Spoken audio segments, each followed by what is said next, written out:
So hey, thank you very much for coming. I think it's an awesome crowd. I think it just shows the interest in VR and how everybody wants to hear what people with experience in VR has to say. So first of all, I'm Josh Naylor. I'm a technical evangelist for Unity. So it's my job to cover all of Europe, to talk about new features in Unity, deliver training, workshops, any problems you have with your Unity games.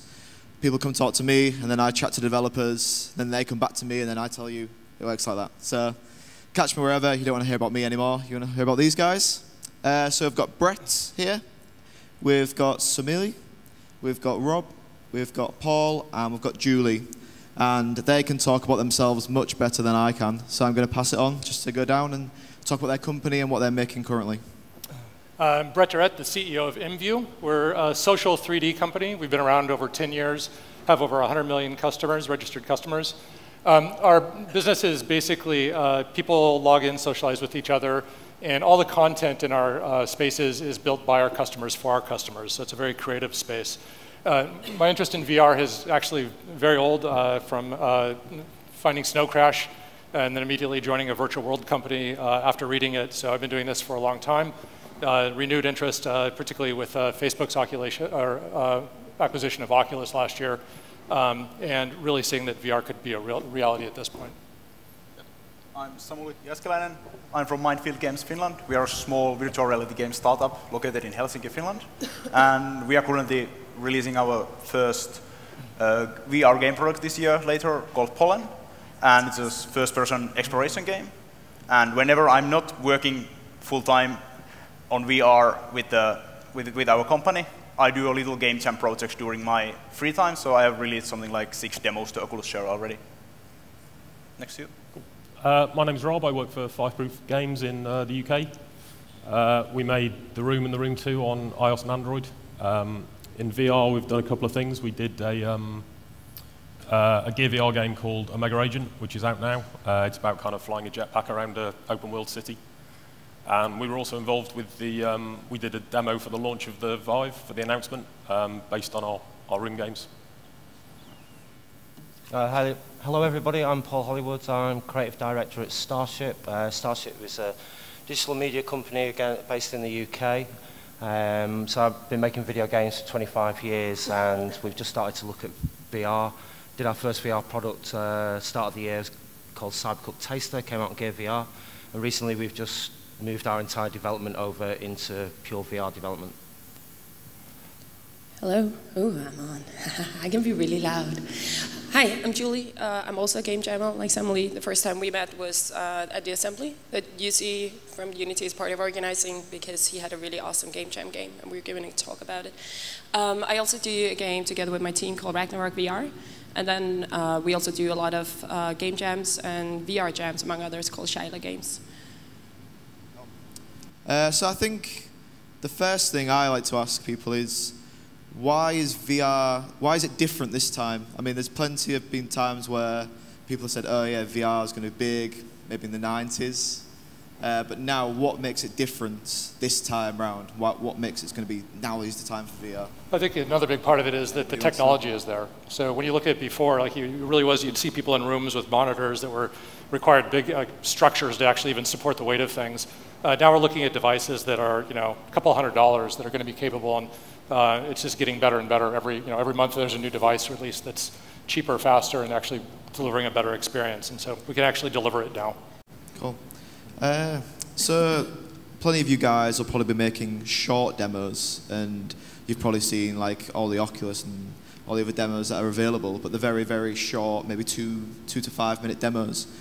What kind of way are you developing your games to make it so that a person will play the entire game, maybe not in one full stint, but in maybe 30 to 45 minute sessions? How are they going to play your entire game in VR?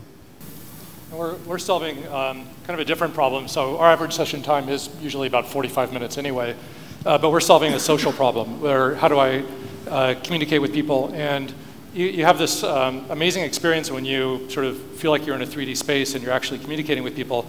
But unlike most games, you're not actually feeling like a sense of control. So the sickness or the motion sickness actually affects the experience, and it can affect you in a very subtle way, where it just feels like your connection to another person isn't going quite as well, because you're actually feeling a little bit queasy. So we're really trying to figure out how do you eliminate a lot of these things that make it so that when people are connecting with each other in a VR space, that it's not impacting just a human connection. Cool, sounds great. As game developers, as game designers, as creatives, do you feel as though VR has kind of enabled certain avenues that normal traditional game development wouldn't have, like kind of unlocked what you can deliver to the player instead? I think when you're looking at the potential of VR, I mean, you said it, you've got a new toy box that you can play with, and everyone's figuring out sort of the same problems right now. And I think there's a lot of focus on games. We're obviously focused on social, but I just watched 2 presentations where people are trying to put together VR stories or films, and 98% of the creativity was actually trying to solve all the problems of just trying to get the actual creative work out there. Yep. And I think that's what a lot of people are going through. And I think the obvious for a lot of people was like, well, let's just take 3D and make that VR. And when I look at a lot of the demos, that's what I'm seeing. It's like I've put it in a point of view. And I look forward to the next couple of years where we'll actually discover what are the best ways to deliver it and see that the VR experience is very different than the 3D experience. And those problems haven't been solved yet. I mean, we're just stumbling and people are going after the same problem. And that's going to be important for games, it's going to be important for social, and it's really going to be, for storytelling, I think that's going to be critical as well. I'm really excited to figure out how people will do nonlinear storytelling with VR, which is something that the games industry is actually fairly experienced with, but Hollywood isn't. And I think that's where there's some amazing potential.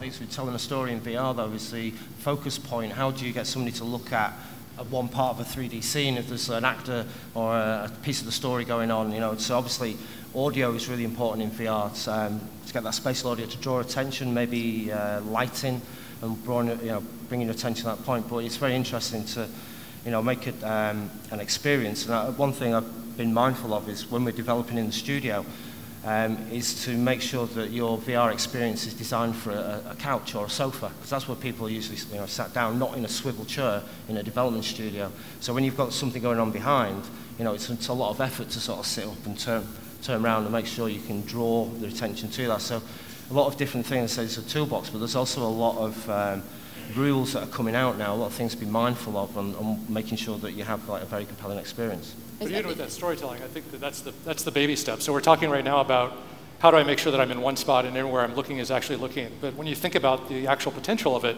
what's to prevent you from actually experiencing the story here or from following another character, and how do all these stories fit together? And that's an amazingly complicated problem, but could also be an amazing story to tell, where you could witness something from any viewpoint. And again, many games have actually tackled this by having levels and such that you don't have to follow in a linear fashion. But when you can actually tell a full story that way, I think it's some amazing potential. What will you guys be doing, and how do you see the future of separating 2 different games maybe? So you have maybe Dead Island and then Dead Island VR, for example. Will you guys deliver 2 separate products, or will you just adjust the game as a whole to be able to be suitable for VR? I think the way we're looking at it is hopefully more innovation than iteration. So our typical view is a third-person view, which works really well for most situations in 3D. And immediately when we put it on, it just doesn't, the very first demo just did not work. There was just you just felt detached from things. It was odd looking at things. And so the immediate obvious is make it first person. But even that, it just didn't deliver on the experience. There's so many things about subtleties of eye contact and such that we're looking at and saying, hey, we can't just knock out a quick, check off the box that it's running on Oculus. We have to fundamentally change the way that people are interacting, because the aspects of watching something in third person is just very different than how you have to experience it in first person. And I really hope from the game side, my previous life was as a game developer, I really hope from the game side that we actually do see a lot of the innovation come out. And I just kind of wonder if it's commercially, you've got the commercial pressure of, if you build for VR today, there's no install base. If all 12 customers buy it, you may do okay. But so you've got the tremendous pressure that if you go deep on the VR side, that it may not be a commercial success right now. Whereas if you just sort of build it for a typical 3D it's like you're more likely to have the audience there for it. But we don't get the innovation we need that way. There's a route to, I mean, if you're a developer, an independent developer, and you want to get into VR, and it'll say there's no ecosystem there to support sales through products, but there is potential for enterprise products. There are a lot of companies out there that want a VR experience, and you could maybe look at, you know, sort of going into that sort of field where you could, in some respects, cut your teeth in VR and learn a lot from it, doing, you know, enterprise work while the ecosystem structure grows. So then you can do it. But initially, even with the hardware manufacturers at the moment, nearly everything in VR is a loss leader. You know, people are expecting to lose money initially, but it's all about what's going to come in the next 18 months, and then that will be, you know, that'll be where the investment comes off in time, energy, as well as money. I think those, like the enterprise and the non-gaming applications, are actually probably the bigger potential in the long term. Like, games are an obvious application for VR. They just naturally fit in there, and it's a, you'll also, I think, have people that'll acquire the hardware because at a consumer level, because that's what they're used to, particularly if they're a console gamer. But when I think about like where the big win comes, like if you nail social, you know, the amount of time, the amount of money that people spend for the sole purpose of being in the same location with another person, from like business meetings to office space and everything else. If you can actually address that problem and make it work and actually relay what it's like to be in a meeting and have a discussion, that to me is like, you know, orders of magnitude larger than sort of like the gaming opportunity. So I would tend to like look at VR as a, not just gaming, but it's interactive experience. Yeah, you made a great point earlier on, Paul, to say consumers want to, for example, sit on the sofa and experience it. They don't want to be sat in a swizzly chair moving around. What procedures have you guys done in terms of game testing to get it in consumers' hands where they will feel as though I will actually go home from work and play this while sat on my sofa, rather than being a developer and sat there for 12 hours just testing it on and off on your desk? Like, what have you done to kind of play test that environment? I think it's interesting. You know, one of the things you mentioned was people wanting to be kind of in their chair or whatever when they experience it. And just from where you can deliver your games, you know, mobile is huge for games consumption. I ride a train all the time. People are constantly on there. And the story I hear about VR is like, oh, I'd much rather be sitting here, you know, visioning myself on a beach or playing a game or whatever. And I don't think people really contemplate the fact that VR is really a commitment. I mean, you're blindfolded for all intents and purposes, and so you say, oh, I'd rather ride the train and be kind of in a different space, but when you look up and your belongings are missing and stuff like that, maybe that's not the case. It's, you know, I think one of the things that's interesting about AR eventually being an opportunity that might be more consumable pretty much anywhere, as opposed to VR, which I think is for, you know, probably a long while, even if the devices come down to very small, the fact that you're blindfolded makes it a limited consumption, or at least location. I think that's mostly true. I think there's some situations where that's a good thing. I think a lot of people have said that, like, the Gear VR for like long aeroplane flights, if you're kind of if you got claustrophobia or something like that. I think airplanes make sense. Actually, an airplane is perfect. People blindfold themselves on airplanes now anyway. Yeah. It's a little bit different. I don't know what train you take, but you know, your bag will be gone on mine. Yeah. So. I think it'd be great actually if there was an app on the Gear VR where you could. It was just like an empty auditorium like this, so you could just, when you're doing a terrifying thing. It's not empty, it's... Yeah, but I could pretend, right? It'd be much better. Yes. Yeah, like no one has stolen my belongings in a train, so at least Finland is safe. So the last question from me before I open up to everyone. How was Unity, obviously we're at Unity conference, I thought I'd finally mention it since that's my job. How has Unity allowed you guys to make these experiences, to make these games, to be successful in this space like so soon? Our relationship with Unity is a little bit different. So as I mentioned, we've been around for over 10 years, and we have about 20 million 3D items in our catalog. It's, and they're all built by our customers for our customers. And for the most part, the people that have been buying these have been buying sort of meshes and textures and such. So we decided to open up an API, and Unity is the first platform that we're supporting. So now the 20 million 3D items are available, and people will be able to basically, you know, sell their Unity products through our platform as well. The interesting thing about this is it's a very real business for our creators right now. So the people that are building textures and meshes, some of them are making over $10,000 a month, you know, US, just sort of by the stuff that they sell. So the interactive experiences that we expect to come from Unity, we expect to do a lot better. So the way I've been phrasing it, if like you can build a game that's more exciting than pants, you can probably make a lot of money using our platform. So that's how Unity fits into what we're doing. Awesome. So if anybody has any questions, we've got 15 minutes. So raise your hand and I'll run around with the mic. Hello, everyone. We all know that VR can be quite an isolating experience, and we're talking about socializing VR. What ways do you see that you can reduce isolation in VR, whether that be social or just some mechanism so you don't feel so isolated, if that's appropriate? So dealing with 3D social for years, I've a lot of experience in this. We spend a lot of time making, so fundamentally the component that you connect with someone with on our service is an avatar.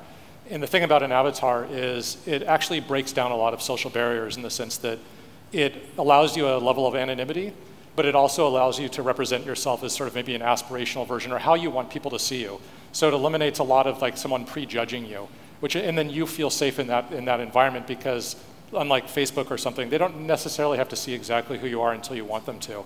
That breaks down a tremendous amount of the barrier. Then there's a lot of things about this, the subtleties about how eye contact is made when someone looks at you. An avatar is good at basically doing maybe 110% of an expression, which can actually relay something a little bit better. So all these little subtle things can actually, I think, help quite a bit in helping make social connections with people and not have them feel isolated. Really interesting panel. I work with VR every day. I work for Airbus. We do a lot of research into this area. One of the areas that we're actually looking at is collaborative working through VR. So you were talking about office spaces, meetings, that sort of stuff. It's going to be a really, really powerful tool. Going beyond the traditional controller to using spatially aware, motion-based controls, that's where the real thing lies, I think. But a bigger problem is coming when people start moving over there and give up on the original controller, and that's how do you move around in the virtual world? How do you actually control the body movement in that virtual space, moving forward and exploring? Have you guys got any ideas? Okay, so. I think what you're going to find is that if you actually want the full 3D motion, like the completely natural motion, you're going to be waiting a long time for a good solution. I mean, I've seen the 360 treadmills and stuff like that, yeah. But if you want to say I want 100% of everything to be natural motion and not have to have an artificial movement, I don't think it's going to be available in the near future. One solution as well that you may want to consider is teleportation. So it's sort of, I may look at somewhere and then you maybe, we found it quite good, it's quite comfortable way of moving around. So you put like a blink, so actually like you naturally, your brain knows that things have changed, and then you just teleport to the next location. So rather than you're not doing any sort of G-force, any sort of vestibular disconnect with your brain and your stomach, so it's nice and comfortable, and you can get there very quickly. That's actually a really clever idea. Actually, we've done stuff along this. So we're using cages to track with like OptiTrack type stuff. So obviously that's not for everyone's home. No. So just wondering, but I like the blink idea. It's a good idea. The nice thing about the teleportation, if you're trying to have a work environment or a social as well, is it eliminates some of the motion sickness. So you don't have to, like the actual movement again is a little off-putting. Thank you very much.